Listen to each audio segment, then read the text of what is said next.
Ana tilim, anamning tili. Ana tilim, ay, anam bergen til.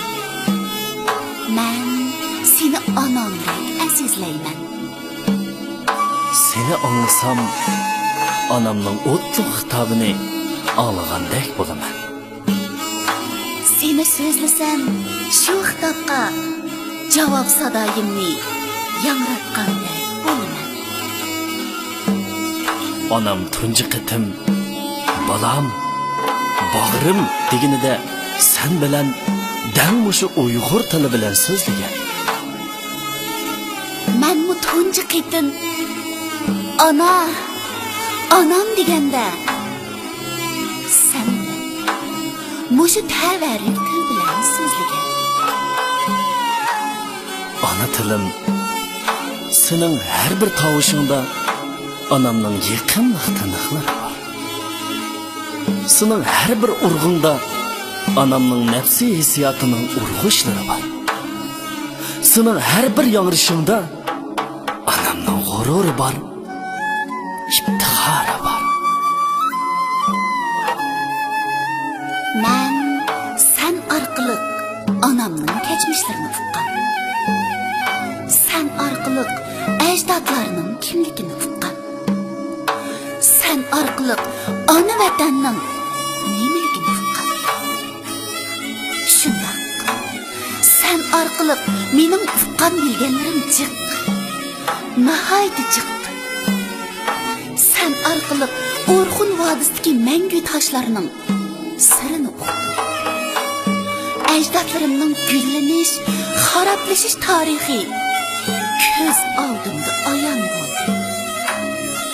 Uningdagi g'oliblikqa bo'lgan madiyat yuragimni qaqshatdi. Sen orqali O'g'iz nomini, mashhur qahramonlik dastonini o'qidim. O'g'iz Xaqonning "Otlan!" deb nar tortishlari yuragimni larzaga soldi. Jang tulparlarining toshqi tekkan to'yoqlardan chachirgan uchqun ko'zimni chaqnatdi.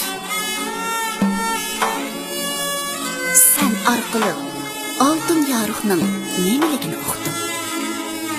Beshiboqliqlik tilshunosimizning tobg'ash tilidan o'rgan budda hikoyalari meni go'zal afsona dunyosiga boshlab bordi.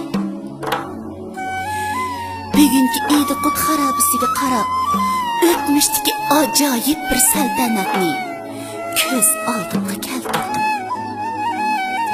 Sen orqali ikki teginning hikoyasimi, Choshdoni Ilikbekning hikoyasimi qalb sahifamga naqshlab.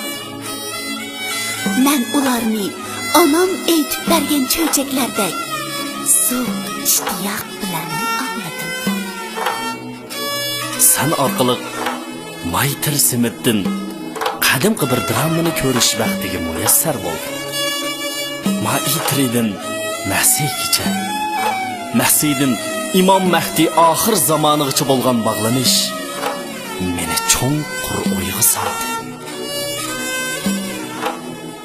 Sen orqali 12 muqomni angladim. Sen orqali 12 muqomni to'g'ladim. Kuy, muqom dengizga hikmat guharlari sen orqali, faqat sen orqali o'z qimmatini, karomatini namoyon qildi. Shundoq. Ana tilim farosatlik, batur, emgakchan millatimning tili. Sen menga nurg'un narsalarni bildirding. Sen menga nurg'un hikmatlarni singdirding. Sensiz men mavjudiyatimni tasavvur qila olmayman. Sensiz men madaniyatimni tasavvur qila olmayman.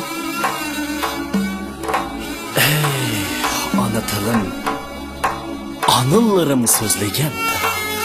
Otalarim so'zlagan til. Qon qarindoshlarim so'zlagan til. Sen balalarimning tili. Sen hammamizning tili. hammamizning tili sen bilan, faqat sen bilanla chiqqan. Otamning qaran qizim deganlardan men xuddi tarafni farq etadigan kompasga erishdim. Onamning o'ylan qizim deganlardan men xuddi qorong'ulikni yo'ritadigan mash'alga erishdim. Cananımның beqin canım deyishlardan men go'yo chanqigan yurakni sug'uradigan buloqqa erishiman. Balamning mana dada deyishlardan men go'yo meni ko'kka o'riltadigan qanotga erishiman.